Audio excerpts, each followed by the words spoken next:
అసలు రాష్ట్రాల ఆదాయం ఎంత, ఒక్కో రాష్ట్రానికి కేంద్రం ఇచ్చే బడ్జెట్ ఎంత, ఏ రూపాయి ఎటుపోతుంది ప్రజలందరికీ తెలియాల్సిన అవసరం కూడా ఇవాళ రేపు ఉంది.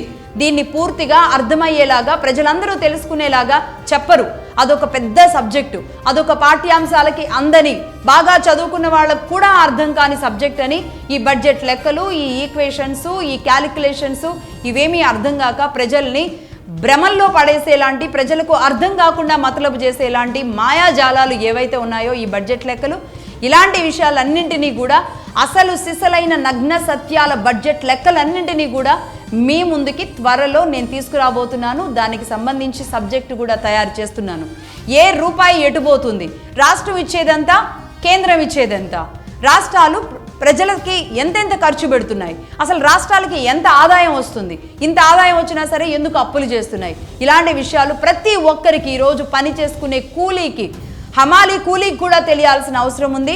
మీ అందరికీ అర్థమయ్యే భాషలో అర్థమయ్యేలాగా అన్ని విషయాలను త్వరలో నేను తీసుకొస్తాను. రైట్, ఇది ఇవాళ chief justice of India Surya Kant రాష్ట్రాలకి చెంపపెట్టులాగా ఇచ్చిన సూచన ఇది. ఉచిత పథకాల వల్ల రాష్ట్రాలు, రాష్ట్ర ఆర్థిక పరిస్థితులు నడ్డి విరిచేలాగా రాష్ట్రాలే ప్రవర్తిస్తున్నాయని ఆయన కటువుగా చెప్పిన విషయం. ఈ నేపథ్యంలో మగధా న్యూస్ దీన్ని ఎక్స్క్లూజివ్గా తీసుకోవడం, ప్రతి వివరణ కూడా ఇవ్వడం జరిగింది.